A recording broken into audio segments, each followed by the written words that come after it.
시간이 되었으므로 2022년 1월 27일 목요일 아침 예배를 시작하겠습니다. 다 같이 주의 기도로 시작하겠습니다. 하늘에 계신 우리 아버지여, 이름이 거룩히 여김을 받으시오. 나라의 마옵시며 뜻이 하늘에서 이루어진 것 같이 땅에서도 이루어지이다. 오늘날 우리에게 일용할 양식을 주시옵고, 우리가 우리에게 죄진 자를 사하여 준 것 같이 우리의 죄를 사하여 주시옵고, 우리를 시험에 들게 하지 마시옵고 다만 악에서 구하옵소서.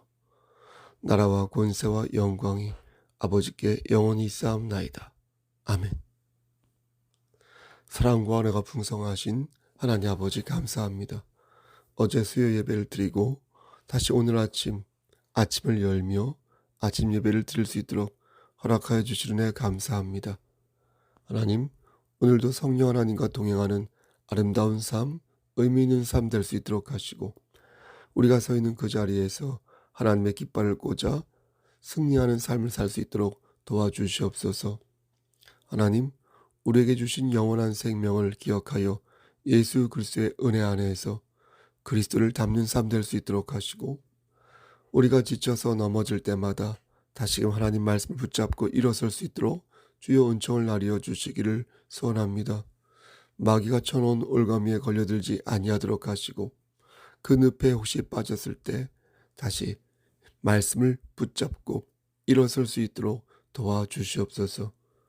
심실히 연약한 우리 형제와 자매들 머리 위에 함께 하시사 그들의 영육의 강건함을 지켜주시고, 역시 하나님 말씀 안에서 소생할 수 있도록 도와주시옵소서. 그들의 안 좋은 모든 세포들을 건강한 세포로 만들어주시고, 오장육부를 건강하게 만들어 주셔서 건강한 상태에서 하나님을 감당할 수 있도록 은혜 나리어 주시옵소서.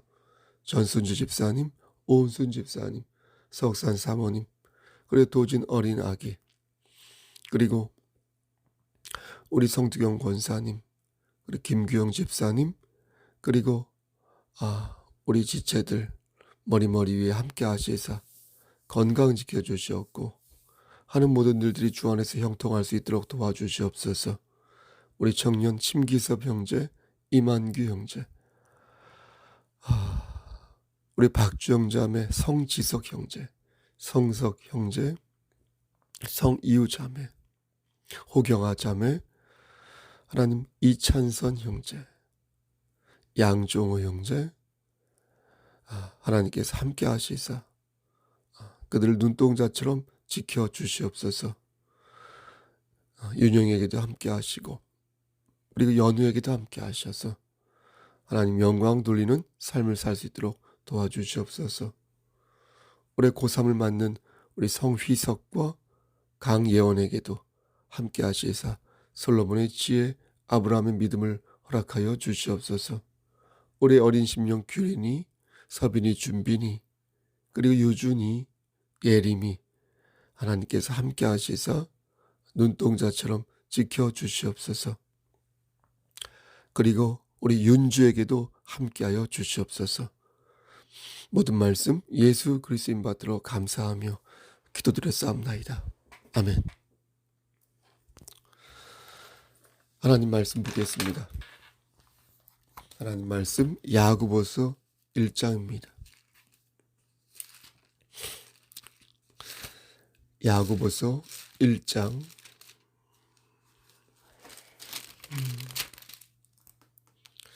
19절부터 27절까지 말씀 봉독하겠습니다.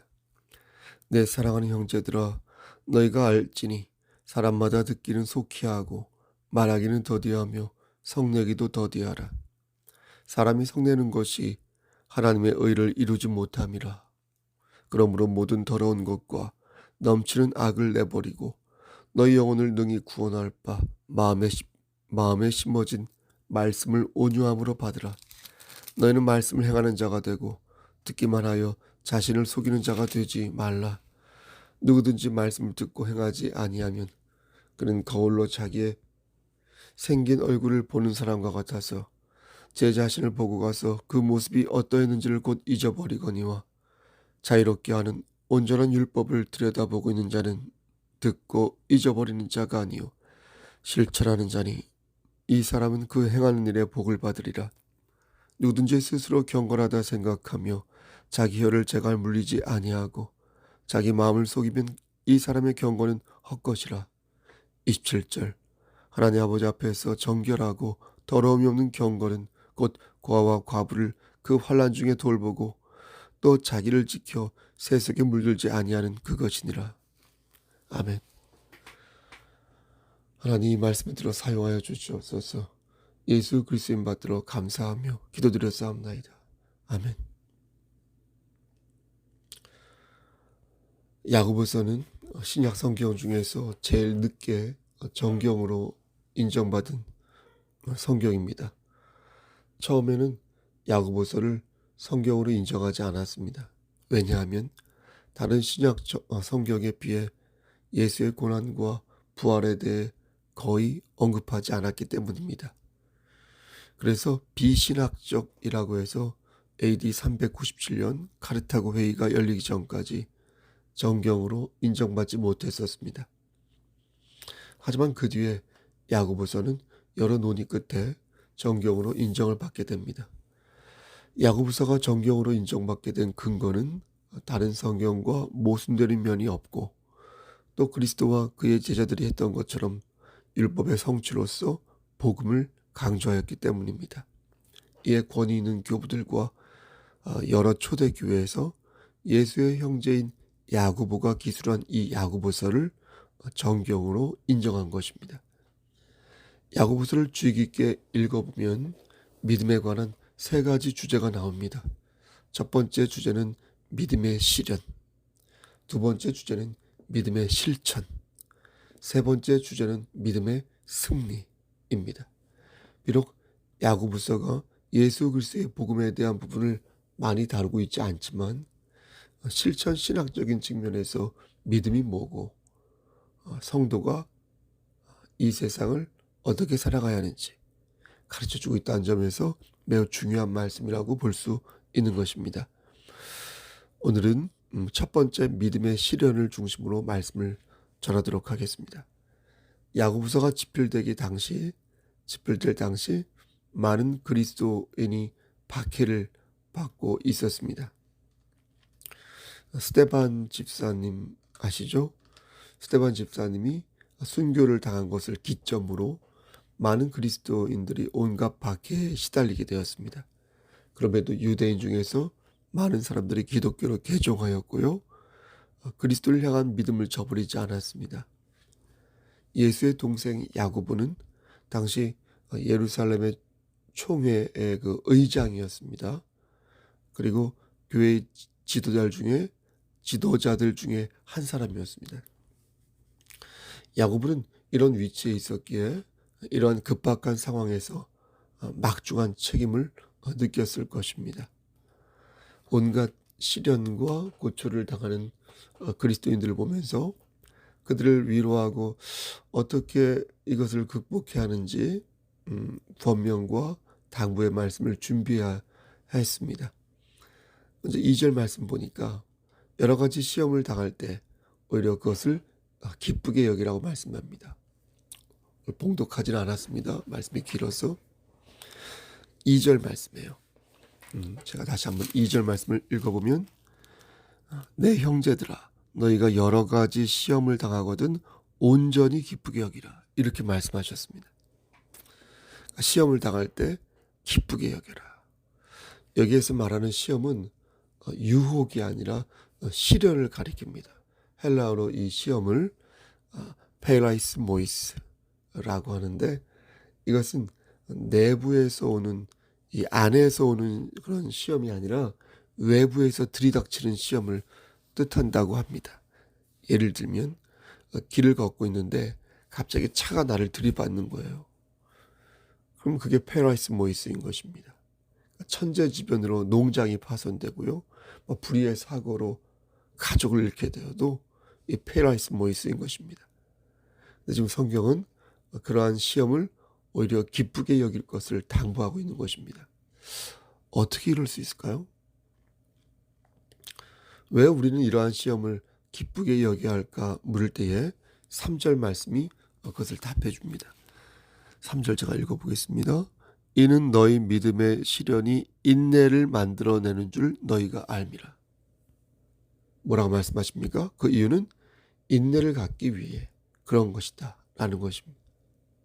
그러니까 시련을 겪게 되면 인내를 갖게 되어 강해질 수 있는데, 그렇게 맷집이 생기고 강해질 수 있으므로 시험을 당할 때 기뻐하라는 것입니다. 얼핏 생각하면 좀 이상합니다. 왜냐하면 강해지지 않아도 좋으니까 시험과 고난이 없길 바라는 것이 인지상정 아닐까요? 그렇지 않습니까? 그러니까 우린 인내심 안 길러도 좋으니까 편안하고 안락한 삶을 살기를 원하지 않습니까? 저만의 생각일까요? 아마도 인내심을 기르기 위해서 고난을 찾아다니는 사람은 없을 것 같습니다. 그럼에도 불구하고 인내심이 중요하다고 말씀하는 이유는 현실적으로 볼 때 여러분, 어차피 고난은 당도할 것이고, 그렇죠? 어차피 고난은 당도할 것이고, 우린 그 고난을 피할 방도가 없을 것입니다. 그렇다면 그 과정에서 얻을 수 있는 인내에 주목하라는 말씀이 이해가 되는 것입니다. 외부에서 오는 고통과 고난은 불가피한 면이 있습니다. 내가 아무리 운전을 잘해도 상대방이 들이대면 사고가 날 수밖에 없는 것이고, 내가 아무리 수영을 잘한다고 해도 여러분 쓰나미를 견딜 수는 없는 법이며, 아무리 건강하게 질병 없이 살았다 하더라도 천년만년 살 수는 없는 법입니다. 그러하기에 고통은 우리를 준비케 하고 더욱 강하게 만들어준다고 생각하는 것이 틀린 말씀은, 생각하라고 하는 것이 틀린 말씀은 아닌 것입니다. 4절 말씀에 인내를 온전히 이루라. 이는 너희로 온전하고 구비하여 조금도 부족함이 없게 하려 함이라. 이렇게 말씀하십니다. 그렇죠? 온전히라는 말은 중도에 포기하지 말고 끝까지, 그런 의미가 들어 있습니다. 그럼 어떻게 끝까지 우리가 견딜 수 있을까요? 그 방법이 5절 말씀에 있습니다. 너희 중에 누구든지 지혜가 부족하거든 모든 사람에게 후히 주시고 꾸짖지 아니하시는 하나님께 구하라. 그리하면 주시리라. 그렇죠? 견디기 힘들 때마다 어떻게 하라고요? 하나님께 구하라는 것입니다. 몸과 마음이 지쳐서 쓰러질 것 같을 때마다 하나님께 지혜를 구하라는 것입니다. 하나님께서는 두 가지 측면에서 완벽하시다고 볼 수 있는데, 하나는 우리에게 후히 주시는 분이시기 때문이고, 또 하나는 많이 구하고 우리가 자주 구한다고 해서 우리를 귀찮게 여기거나 우리를 책망하지 않는 분이시기에 그렇습니다. 5절 말씀을 보면 모든 사람에게 후히 주신다고 하셨는데, 여기서 말하는 모든 사람은 하나님을 믿지 않는 사람들까지 포함하는 것이 아니라 기도하는 모든 사람을 가리키는 것입니다. 그러니까 하나님께 구하는 사람들은 모두 하나님으로부터 받을 수가 있다는 것입니다. 다시 말해서 하나님께 구하지 않는 사람들은 받을 수 없다는 거예요. 그러니 받고 싶거든 하나님께 구하라는 것입니다. 후히 주시고 꾸짖지 아니하시니까 구하라는 것입니다. 그럼 어떻게 구해야 할까요? 구하는 데에도 방법이 있을까요? 6절 말씀을 보니까 믿음으로 구하고 의심하지 말라고 말씀합니다. 그렇죠? 6절 말씀, 오직 믿음으로 구하고 조금도 의심하지 말라. 의심하는 자는 마치 바람에 밀려 요동하는 바닷물결 같으니. 성도가 하나님의 은혜를 의심하는 순간 그는 바람에 밀려 요동치는 바닷물결이 된다는 것입니다. 성경은 말하기를 의심하는 사람은 차라리 복을 받을 것을 기대하지 말라고 말씀하는 것입니다. 이 말씀에 의하면 의심하는 자는 아예 복을 받을 것을 기대하지 말라는 것입니다. 하나님께 복을 구하면서 하나님의 권능을 의심하는 것은 애당초 복을 받을 준비가 안 되어 있다는 것입니다. 그렇게 두 마음을 품고서 복을 받을 생각을 하는 사람을 성경은 정함이 없는 사람이다, 이렇게 말씀합니다. 8절 말씀을 다시 읽어보겠습니다. 두 마음을 품어 모든 일에 정함이 없는 자로다. 여기에서 정함이란 안정이란 뜻입니다. 스테이블리티, 안정. 그러니까 일정한 상태를 유지한다는 그 안정 말입니다. 그러니까 정함이 없다고 말했으니까 안정적이지 못하다는 것입니다. 다시 말해서 한쪽은 하나님을 믿고 한쪽은 하나님을 믿지 않으면 마음이 불안해지고 변덕이 죽을 듯 하여서 그런 사람들은 어떻다고요? 결국 하나님을 떠나게 되어 있는 것입니다. 우린 종종 두 마음을 품지 않기 위해서 나쁜 결정을 할 때가 있습니다. 그렇지 않습니까? 나쁜 결정. 그래, 내가 두 마음을 품지 말자. 이제 한쪽으로 확실히 노선을 정하자.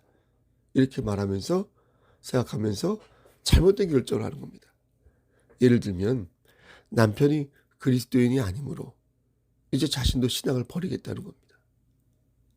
시댁이 기독교 집안이 아니라서 청년 시절부터 가졌던 신앙을 버리겠다는 겁니다.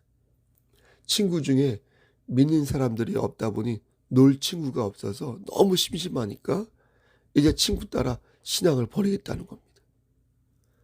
여러분, 두 마음을 품지 말라는 것은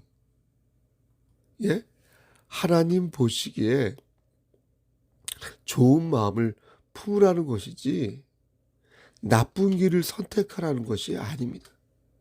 4절 말씀에서 조금도 부족함이 없게 하려 하신다는 말씀도 우리가 완벽하게 흠이 없는 상태가 된다는 말이 아니라 그 목표를 향하여, 그 뜻은 목표를 향하여 나아가는 마음 자세를 가져야 한다는 것입니다.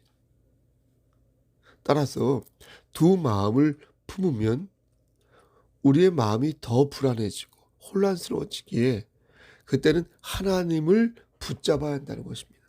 완벽하지 못하니까 포기하라는 말이 아니라 신앙의 근성을 가지고 끈기 있게 버티라는 것입니다. 그러지 않고 자괴감에 빠지면 그것은 마귀의 노림수에 걸려들고 마는 어리석은 사람이 된다는 것입니다. 우리는 고난에 직면하였을 때 더욱 하나님을 의지한다는 것입니다.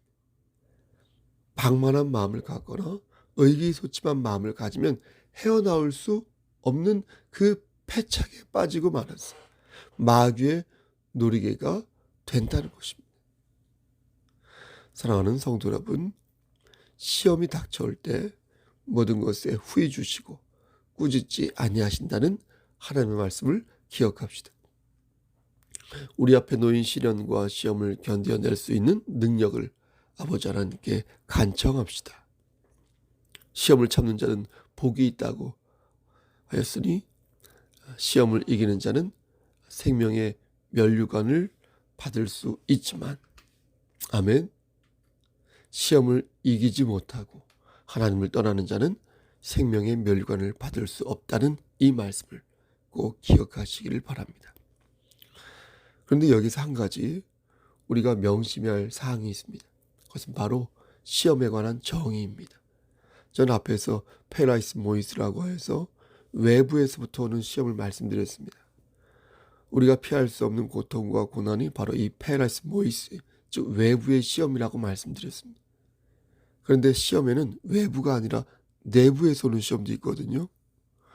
외부의 시험과 고난이 막을 수 없는 고통이라면 내부에서 오는 시험은 우리가 충분히 막을 수 있는 고통이 있다는 것입니다.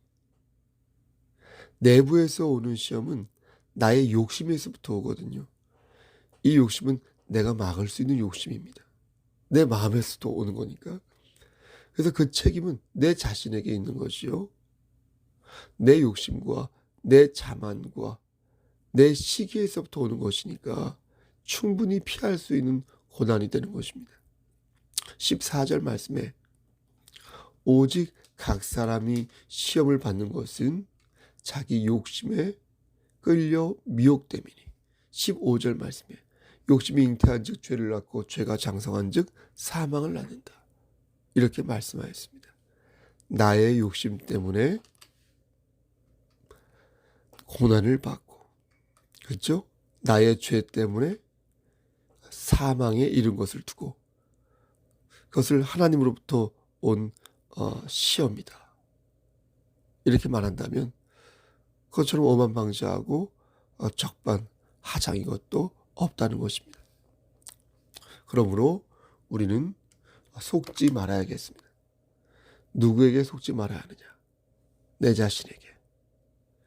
우리가 시험을 받을 때 그 시험이 하나님으로부터 온 것이라고 생각하는 경우가 많은데, 이런 생각은 스스로 미혹을 받아 사망에 이르는 생각이므로 우리는 이러한 마음을 경계해야 할 것입니다. 그런데 성경은 이것을 아주 부드럽게 표현해주고 있습니다. 16절 말씀에 내 사랑하는 형제들아 속지 말라. 이 뜻은 부디, 제발, 플리즈 속지 말아주세요 라고 당부하고 있는 것입니다. 우리는 우리에게 닥친 시련을 잘 헤아리고 분석할 필요가 있다고 저는 생각합니다. 저도 마찬가지. 이것이 외부에서부터 온 피할 수 없는 시험인가? 아니면 내 욕심과 죄로 인해 생긴 사망의 시험인가? 면밀히 우리에게 닥친 시련을, 그리고 우리 자신을 분석하고 돌아볼 필요가 있는 것입니다. 누구에게 이 책임이 있을까? 이 고난이 과연 누구의 책임일까? 외부에서 온 것일까? 아니면 내 마음에 자리한 잘못된 욕망에서부터 온 것일까? 여러분, 하나님께 지혜를 구할 때 두 마음이 아닌 하나의 마음으로 선을 이루실 수 있음을 믿으시기를 바랍니다. 오늘도 말씀 안에서 시험을 이기시고 더 강하게 연단되시기를 우리를 죄에서 구속하여 주신 주님의 이름 받들어 간절히 축원합니다. 아멘. 이제는 우리를 죄에서 구속하여 주신 우리 구주 예수 그리스도의 은혜와 아버지 하나님의 망극하신 그 사랑하심과 성령 하나님의 교통하시고 인도하시는 모든 역사하심이 하나님 말씀 안에서 오늘도 우리에게 닥친 시련과 고통을 담대히 이겨내고 모든 것을 하나님의 주권으로 생각하여서 승리하기를 소원하는 여기 모인 성도와 그들의 가정과 이 제단과 이 나라 위에 하나님의 사랑하심이 세세토록 함께 계실지어다. 아멘. 예배를 마쳤습니다. 제가 한번 세어보니까 일주일에 제가 강설을 월, 화, 수, 목, 금 그리고 수요일날 한 번 더, 그리고 주일날 이렇게 총 7번을 전하는 것 같습니다. 물론 많은 분들이 듣는 거라고 생각하지만 조회수라고 하나요? 유튜브로 만들었을 때 조회수를 보면은 물론 우리가 비공개로 우리 성도들과 우리 경천교회 목사님들 몇 분들만 추가로 듣지만 많지 않은 것을 볼 때 말씀을 다 듣지 않는가 보다라는 생각이 듭니다. 말씀을 사실 듣는 것과 듣지 않는 것은 여러분의 자유입니다. 예배에 참석하는 것도 그렇지 않은 것도 사실 여러분의 자유입니다. 매일 말씀을 전하는 것도 힘들지만 매일 말씀을 듣는 것도 사실 얼마나 힘드시겠습니까? 충분히 이해가 됩니다. 그렇다고 말씀이 부드럽고 또 재미난 것도 아닌데요. 강요할 수는 없지만 그래도 제가 담임 목사로서 권면은 할 수 있지 않을까 이런 생각을 하게 됩니다. 여러분 어쨌든 말씀으로 오늘도 승리하시길 바라고요. 무슨 일 있으면 연락 주시길 바라고요. 네, 오늘도 열심히 말씀 안에서 승리하시길 소원합니다. 샬롬 레카.